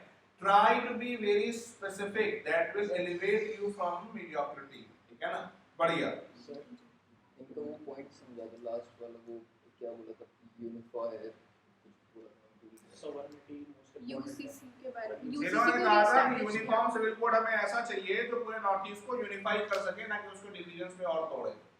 ठीक, अपने आपने बोला कि नॉर्थ ईस्ट के अंदर ट्राइब्स का जो क्रिमिनलाइज किया गया है डिविजन आ गए, तो वही मैं आपको बताना चाहता हूँ कि यूसीसी जो है वो कवर करता है वो ओनली दैट पार्ट जहाँ सोवरेनिटी आपकी प्रोटेक्ट हो पा रही है। उसके अलावा जो यूसीसी है वो आपके फंडामेंटल राइट्स को प्रोटेक्ट करता है, and fundamental rights are the permanent part of the constitution. And उनका फंडामेंटल राइट्स में जैसे आर्टिकल 25 में देखते हैं कि प्रोपिगेशन ऑफ योर बिलीव्स, तो उसमें propagation is your basic fundamental right. Article 29 में जो आपने बोला कि ट्राइब्स का, तो उसमें पीवीटीजी का जो कॉन्सेप्ट आता है वो आर्टिकल 29 से ही एमिनेट हो रहा है। सो ये जो प्रोटेक्शन है ये सारे फंडामेंटल राइट्स के लिए होती है। इसमें ऑल्सो इंक्लूड आर्टिकल 13 के अंदर जो कस्टम्स आते हैं, they also include customs under article 13। And but बस इसमें जो वही चीज़ें कवर हो पाएंगी अगर स्टेट उनके अंदर उतना ही रिस्ट्रिक्शन ला पाएगा जब तक कि फंडामेंटल राइट्स के अगेंस्ट हो, तो उससे ज़्यादा स्टेट उस पर रिस्ट्रिक्शन नहीं डाल सकता। अगली चीज़ जो है कि हमारे फंडामेंटल राइट्स का और स्पेशली सेक्युलरिज्म का पॉइंट है कि स्पिरिचुअलिटी हमारी एंड गोल है। हर ह्यूमन बीइंग का स्पिरिचुअलिटी एंड गोल होने की वजह से ही हमने रिलीजन को प्रोपेगेशन को हमने उनको बेसिक राइट दिया, और वो कवर हो पाएगा जब यूसीसी में वो पार्ट कवर नहीं होगा except the criminal part cover होगा।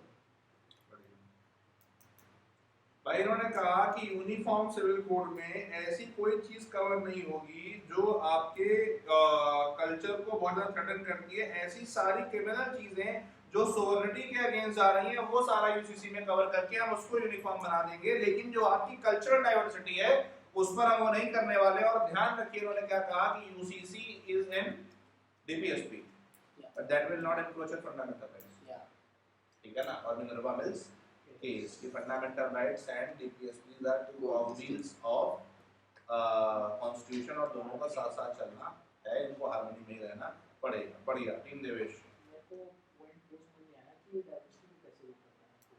क्या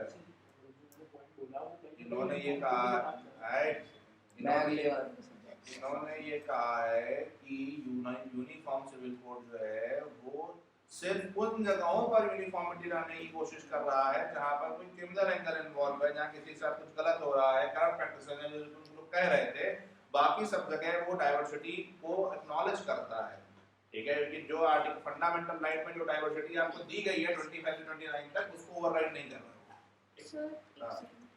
सर जो यहाँ पे डाइवर्सिटी की बात करें, कल्चरल डाइवर्सिटी की, तो हम तो बोल ही रहे, हम तो कॉन्स्टिट्यूशनल यूनिफॉर्मिटी की बात कर रहे हैं, वो हमने पहले इस्टेब्लिश कर दिया। नहीं ऐसा थोड़ी, वो जो बोल रहे हैं वो भी तो वही है। वो कह रहा है कि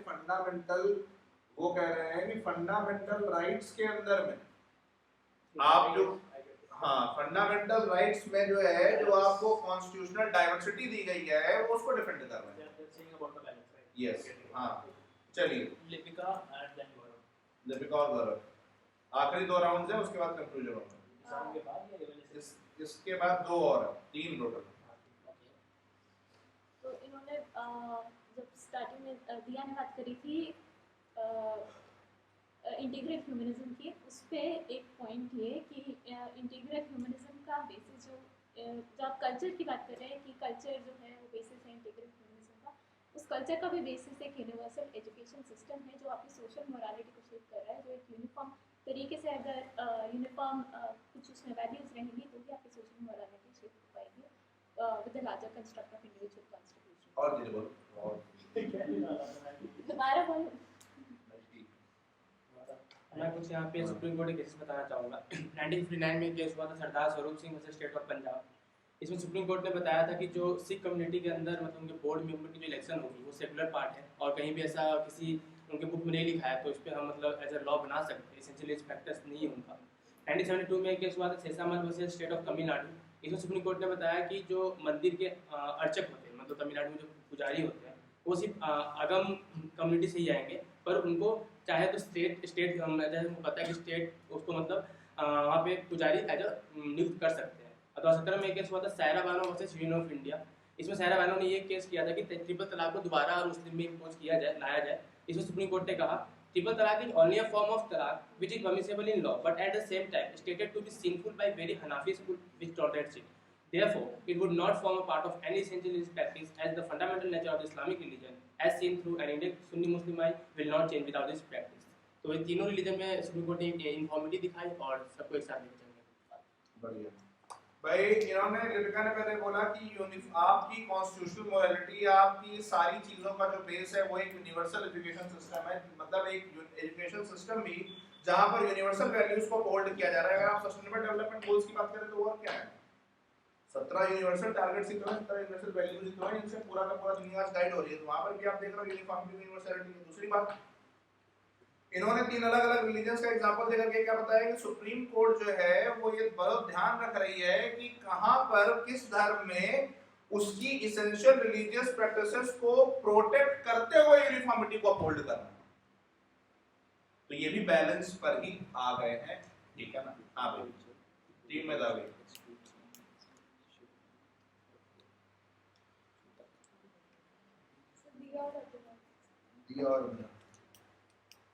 और जब एजुकेशन पे बात आई थी तो एजुकेशन में अगर हम देखें अपनी पुरानी यूनिवर्सिटीज़, नालंदा यूनिवर्सिटी, तक्षशिला, उसमें भी अलग अलग रिलीजन और अलग अलग कल्चर के बारे में पढ़ाया जाता था।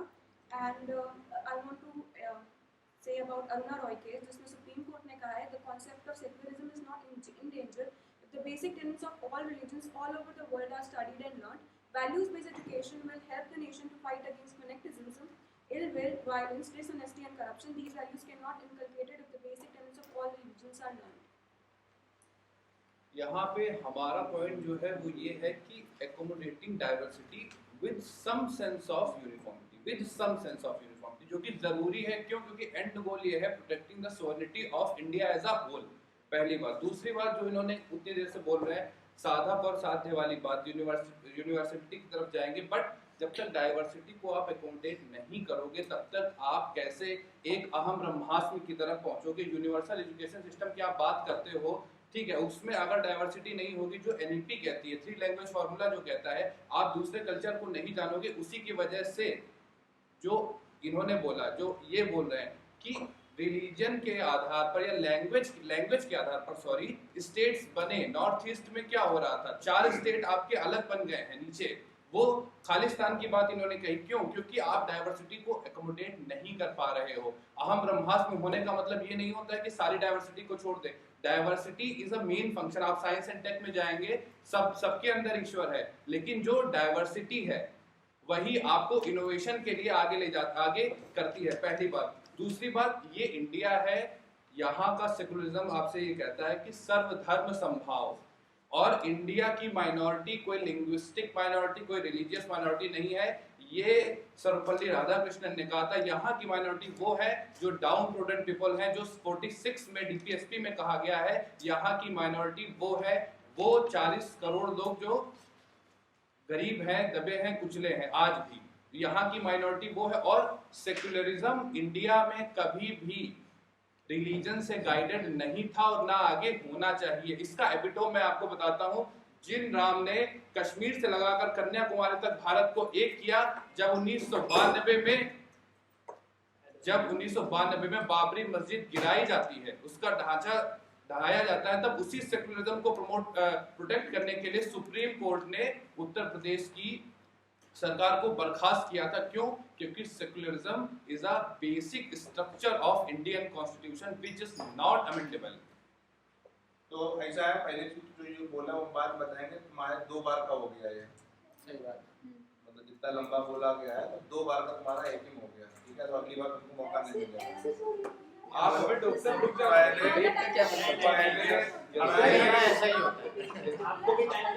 पहले दिया ने जो बोला वो क्या बोला कि क्या बोला तुमने मतलब अब आदमी है अरुणा रॉय, हाँ बस ठीक। इन्होंने 2 चीजें बोली। इन्होंने कहा कि देखिए एजुकेशन सिस्टम की बात हुई है तो हम ये बताना चाहेंगे कि नालंदा से लेकर के तक्षशिला से लेकर के विक्रमशिला से लेकर के वल्लभी से लेकर के जितनी भी यूनिवर्सिटीज थी, हर एक यूनिवर्सिटी में सारे धर्मों को पढ़ाया जा रहा था, डाइवर्सिटी को प्रमोट किया जा रहा था, जिसकी वजह से हम एक ओपन सोर्स ऑफ नॉलेज बने। पूरी दुनिया से लोग हमारे यहाँ आ रहे थे।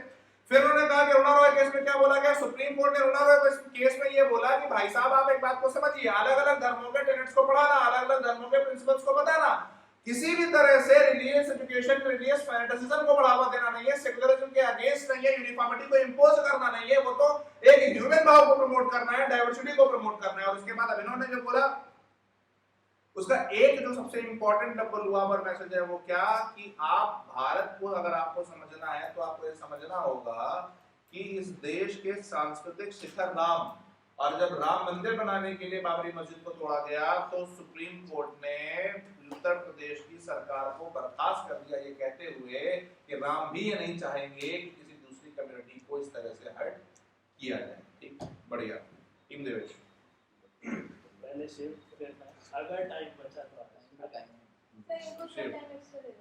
नहीं हम 2 बार लेंगे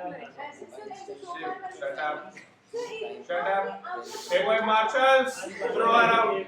हां अच्छा, सबसे पहले मैं नालंदा की बात करना चाहूँगा। आपने बोला कि नालंदा में अलग अलग रिलीजन्स की पढ़ाई होती थी, मानता हूँ, but I would like to remind you of the value based education system we have talked about, which is the universal education system. Foundational courses सबको यूनिफॉर्मली पढ़ाए जाते थे। भिक्षु प्रथा सबके लिए यूनिफॉर्म थी, स्टूडेंट्स को एक ही टाइप की वैल्यूज दी जाती थी, जिसकी वजह से Nalanda became the institution that it was. Thank you. मैं केटी शाह की कोट मतलब एक कॉन्स्टिट्यूशन असेंबली डिबेट में उन्होंने कुछ बोला था, मैं वो कोट करना चाहूंगा। In the interest of the state and more so in the interest of the general policy and principles on which the state is founded in India, that power be reserved in the constitution absolutely to prohibit any such non-religious, non-spiritual activity that in the name of religion may be carried on to the grave prejudice of the country as a whole and even to the same religion of which they claim to be heads। कहने का मतलब सिर्फ इतना है, हम भी उसी बात में हैं कि भैया डाइवर्सिटी को एक्नॉलेज करना is the right thing, we are not against it, but on the course of diversity आप ये नहीं कह सकते कि हम डिविजन्स क्रिएट कर देंगे। We need to have that state जो सॉवरेनिटी इंश्योर करेगा और जो ये इंश्योर करेगा कि कोई भी प्रैक्टिस अगर आपके आर्टिकल या फंडामेंटल राइट्स के अगेंस्ट जा रही है तो हम उसको प्रोहिबिट कर सके, उसको रेगुलेट कर सके, उसको रेस्ट्रिक्ट कर सके वो स्टेट। और हमें भी दे दो 5 second. And bolstering what Deveshan Bhai said, in Constituent Assembly debate, the prime vision of B.R. Ambedkar was one state, one language can be possible, but not one language in one state. That upholds that sovereignty is the prime and foremost thing. भाई पहले तो शिव ने एक बात बोली कि foundation course same था, यहाँ तक ठीक था, फिर उन्होंने एक बात बोल दी जो बहुत डिजास्टर हो गई। इन्होंने कहा नालंदा में एक ही तरह की वैल्यूज दी जा रही थी।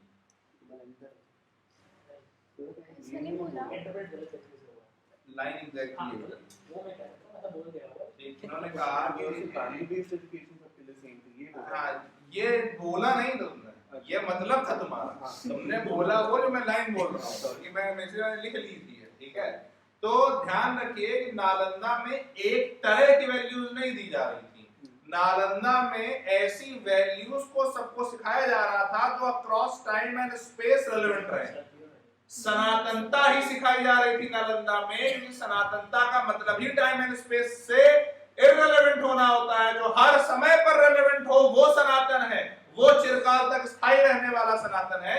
नालंदा में वो सिखाया जा रहा था, नालंदा में सिखाया जा रहा था कि आई एम दैट तत्वमसि। नालंदा में सिखाया जा रहा था यो माम पश्यति सर्वत्र सर्वं चामयि पश्यति तस्याहं न प्रणश्यामि सचमेन प्रणश्यति। नालंदा में सिखाया जा रहा था कर्मण्येवाधिकारस्ते मा फलेषु कदाचन मां कर्मफल हेतुर्भुः मा ते संगोष्ठ कर्मणि। नालंदा में सिखाया जा रहा था दीन दयाल विरद संहारी हरहु नाथ मम संकटहारी। दीन दयाल का मतलब क्या होता है? दीनों के दयाल। और हरहु नाथ मम संकटहारी, नाथ कौन हो सकता है? नाथ भोलेनाथ भी हो सकते हैं, नाथ रघुवरनाथ भी हो सकते हैं, नाथ राजा भी हो सकता है, नाथ आपका जो लोकल एडमिनिस्ट्रेटर है वो भी हो सकता है, और नाथ आप स्वयं भी हो सकते हो कि एक इंडिविजुअल स्पेस में मुझे लगता है कि यार मेरे घर के आसपास मेरे एरिया में जो लोग ऐसे हैं जो दलित हैं, शोषित हैं, पीड़ित हैं, वंचित हैं, मुझे उनके लिए कोई काम करना है, तो आप भी नाथ हो, बशर्ते आपके अंदर ये सेंस ऑफ फीलिंग है कि आप नाथ हो। तुलसी की रामचरितमानस से बड़ा बिहेवियरल लंच दुनिया में कोई और पैदा ही नहीं हुआ। बस आप उसकी व्याख्या करते समय राम की जगह अपने आप को रख करके देखिए और आप सोचिए कि आप में कितनी शक्ति है।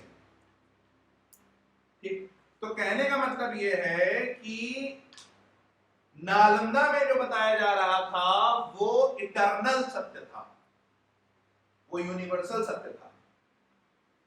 ठीक, उसके बाद उन्होंने केटी शाह को वोट किया। केटी शाह ने क्या कहा था कि एक स्टेट के पास इतनी पावर होनी चाहिए। मैं एक सेकंड, उन्होंने बोला था कि स्टेट के इंटरेस्ट में और जनरल प्रिंसिपल्स के इंटरेस्ट में कॉन्स्टिट्यूशन में इतनी पावर होनी चाहिए कि वो किसी भी प्रैक्टिस को प्रोहिबिट कर सके। बिल्कुल, इन्होंने कहा कि देखिए ऐसा है, अगर आपको संविधान में सोवरेनिटी को बचाना है तो आपको एक चीज इंश्योर करनी होगी, कोई भी गलत प्रैक्टिस इतनी ना बढ़ जाए कि वो देश की सोवरेनिटी के लिए खतरा बन जाए। ठीक बात, तो वो ध्यान रखिएगा। उसके बाद इन्होंने आरुषि ने कहा कि अम्बेडकर साहब ने कहा था वन लैंग्वेज वन स्टेट हो सकता है, लेकिन वन स्टेट वन लैंग्वेज नहीं होना चाहिए। एक स्टेट में एक ही भाषा बोली जाएगी, ऐसा नहीं होना चाहिए, वरना जो दूसरी भाषाएं हैं वो वहां पर खत्म होने लगेंगी, उनको प्रताड़ित किया जाने लगेगा। बहुत बढ़िया, अब है कंक्लूजन का समय। दिया I want to stress on the statement of H.V. Kamath from Constitution Assembly debates.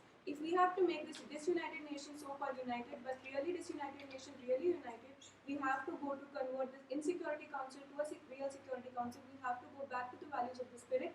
We have to go back to the God and spirit and truth. And India has stood for these eternal values of the spirit from time immemorial. In Durga Committee versus Syed Hussain Ali case, Supreme Court recognized the practice of essential religious which is very important in religion. अगर वो चाहे तो वो ये भी बोल सकते थे कि पूरा स्टेट हर रिलीजन को यूनिफॉर्म के उसमें ला सकता है अगर वो पूरा रिलीजन करे तो, बट नहीं, एसेंशियल प्रैक्टिस रिकग्नाइज की गई है कि एसेंशियल प्रैक्टिस अगर कोई रिलीजन की आइडेंटिफाई करता है तो वो इंडिया में अलाउड है। That is an essential practice doctrine in the Durga committee versus Syed Hussain Ali case. Then one fundamental aspect is that चलिए, तो इन्होंने दो चीजें बोली हैं, ध्यान रखिए। पहला क्या, उन्होंने एचवी कामत को कोट किया, और एचवी कामत को कोट करते समय इन्होंने बोला क्या कि अगर हमें इस डिसयूनाइटेड देश को यूनाइटेड बनाना है तो हमें एक चीज इंश्योर करनी होगी कि हमारे अंदर जो इनसिक्योरिटीज हैं पहले हमें उन्हें खत्म करना होगा। इनसिक्योरिटीज को खत्म करने का सबसे बड़ा तरीका क्या है? व्यक्ति इनसिक्योर कब फील करता है? जब व्यक्ति को ये लगता है कि मेरे से बेहतर कोई है, या मेरे से ज्यादा किसी को कुछ मिल रहा है, या मेरे से अलग कोई है, और जब वो उसको एक्सेप्ट नहीं कर पाता है तब, और या तो उसको इस तरह से लगाया जाता है कि भाई आप कुछ नीचे हो, दूसरा कुछ ऊपर है। तो हमारे यहाँ पर डाइवर्सिटी को लेकर के जो कॉन्स्टिट्यूशनल फ्रेमवर्क है, अगर हम उसे होल्ड करें तो we can achieve this.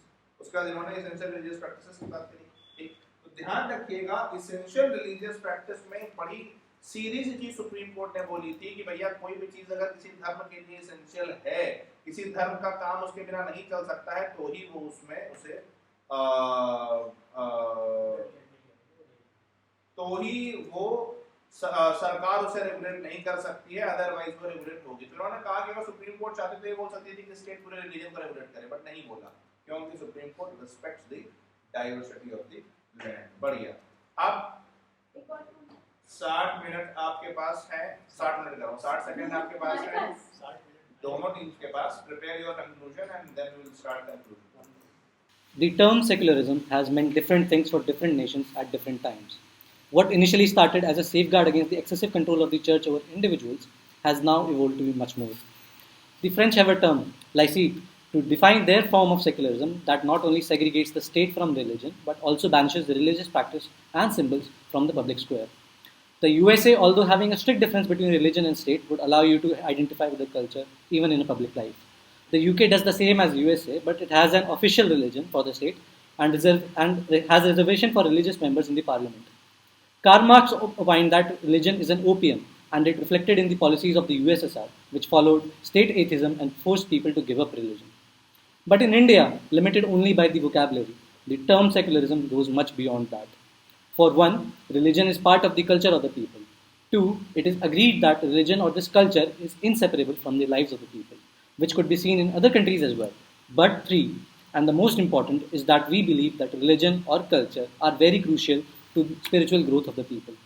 And therefore, a very fine balance is seen between the rights of the individuals or groups and the restrictions by the state. There is a degree of freedom to every group to help them develop, but a common unity is preserved through certain common laws in the nation. Even after bloody impacts and pressures of the partition, India retained its pluralistic character.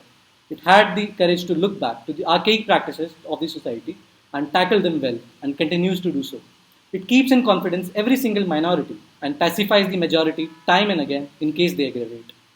What better than Jehovah's Witnesses, whose religious denomination are allowed to not sing a national anthem and just stand for respect, and Supreme Court upheld it.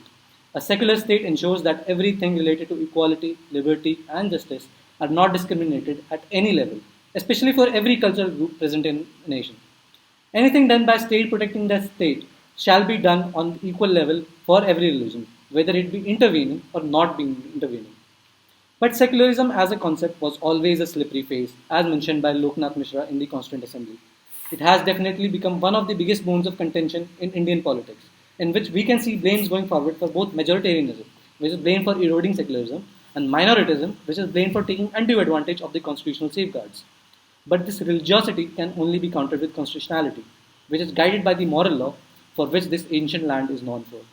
Moreover, we as a nation have to go above petty Hindu-Muslim differences and have to take up in confidence other smaller communities like Christians, Jains, Sikhs, but especially the 1% of the population which do not come under 6 major faiths as told by the 2011 census. These include ORPs like Judaism, Zoroastrianism, Baha'i, Sarna, Gonds, Khasis, and many more. The Constitution definitely has safeguards for this. The initiative for reform lies first with the executive and secondly with the legislature. But the checks and balances enshrined in the Indian Constitution, especially the judicial institutions, who are the protectors of the Indian Constitution, have their work cut out in terms of this. Judiciary, the highest court of this country, is supreme, but to make it infallible, it has to evolve and eradicate its own flaws to catch up with the evolving times. Thank you.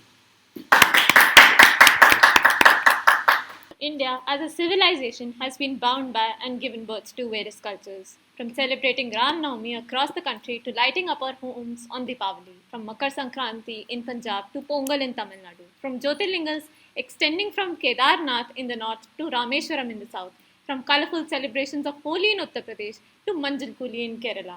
These festivities are just one of the examples as to how India maintained a single united civilization that extended from the Himalayas in the north to the Indian Ocean in the south. The diverse practices of Indian civilization were informed by a high sense of individual constitutionalism. This universal value was uniform across the subcontinent and was leveraged as a means of securing order within the individual, society, nation, world, and the entire cosmos. This maintenance of order has been further reiterated by Sri Loknath Mishra during the making of the Indian Constitution, where he states, Hinduism is just an integrated vision and a philosophy of life and cosmos, expressed in organized society to live that philosophy in peace and amity. Two broad objectives were identified by the Constituent Assembly of which Honorable Loknath Mishra was a member of.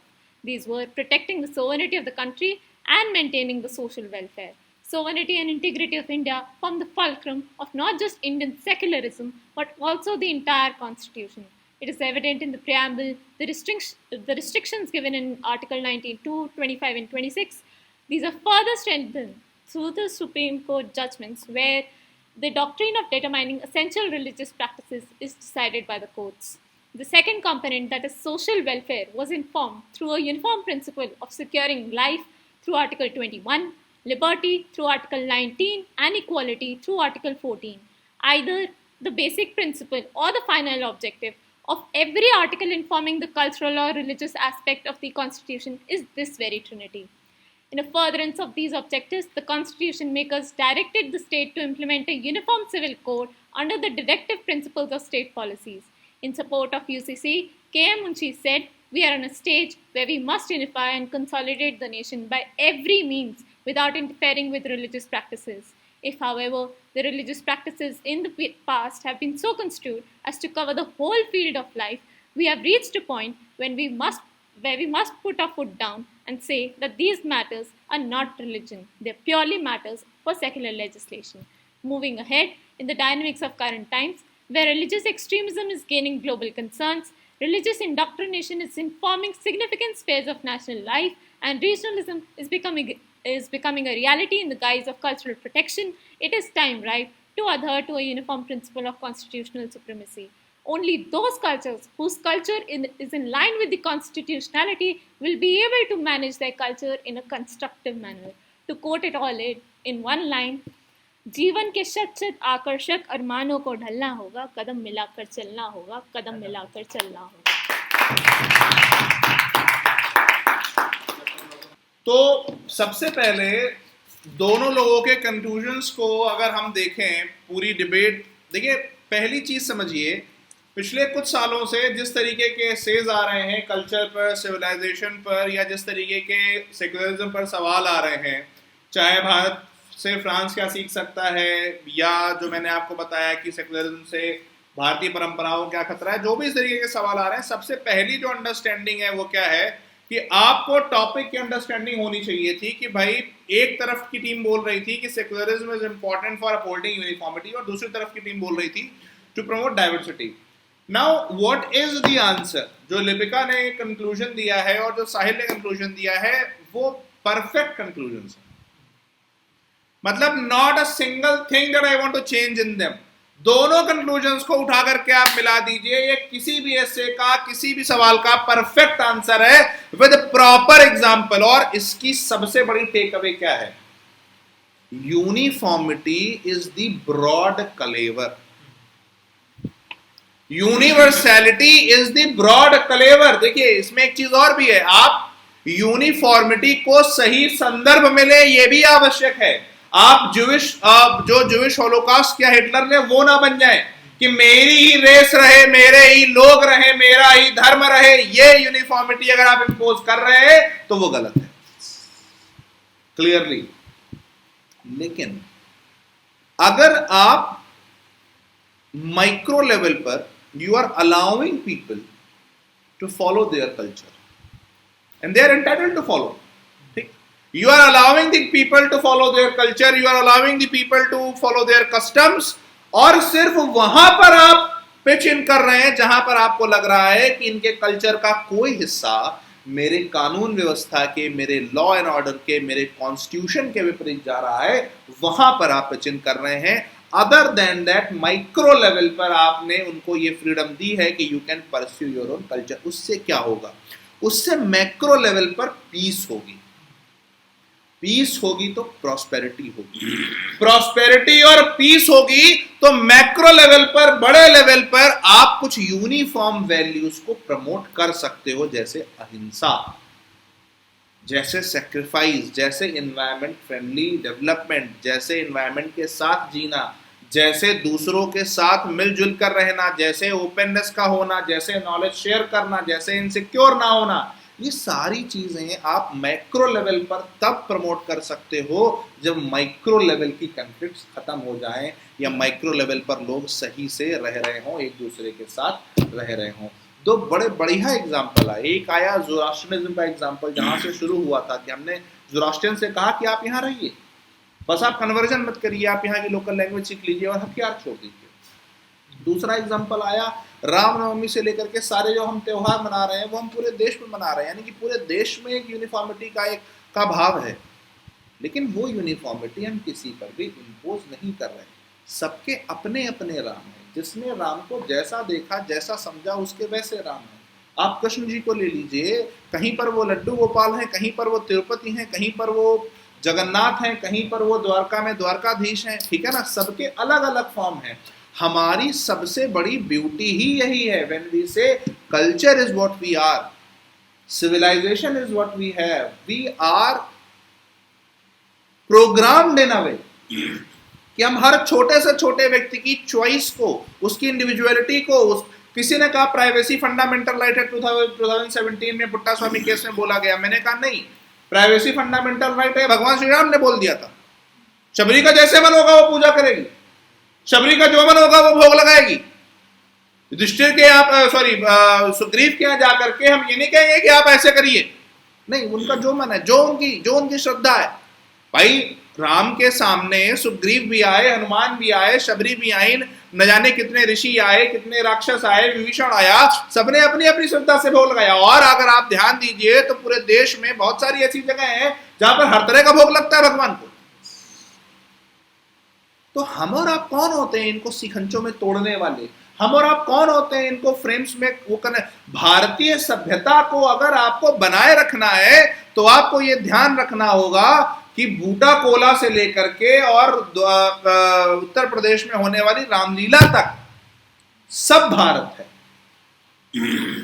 और यदि सब भारत है तो आपको हर एक चीज को का बराबर सम्मान करना पड़ेगा। हां, बस एक चीज का ध्यान, यदा यदा ही धर्मस्य ग्लानिर्भवति भारत अभ्युत्थानम अधर्मस्य तदाप्तमानम सजाम्यम।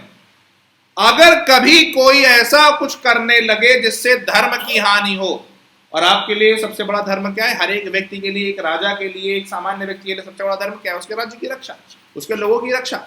अगर वो धर्म की हानि होने लगे तो फिर आपको जो चीज उस धर्म की हानि कर रही है उसके विरुद्ध खड़ा होना पड़ेगा। भगवान ने कहा था मैं अवतार लूंगा। आज के कॉन्टेक्स्ट में देखा जाए तो अवतार का मतलब क्या है? कि हर एक व्यक्ति इस चीज के लिए सजग हो जाए कि नहीं भाई, इससे हमारे साथ कुछ गलत हो रहा है, हमारे राष्ट्र के साथ में कुछ गलत हो रहा है। लेकिन अटक से कटक तक, कन्याकुमारी से कश्मीर तक सारी परंपराएं हमारी हैं, सारे लोग हमारे हैं, सारी डाइवर्सिटी हमारी है।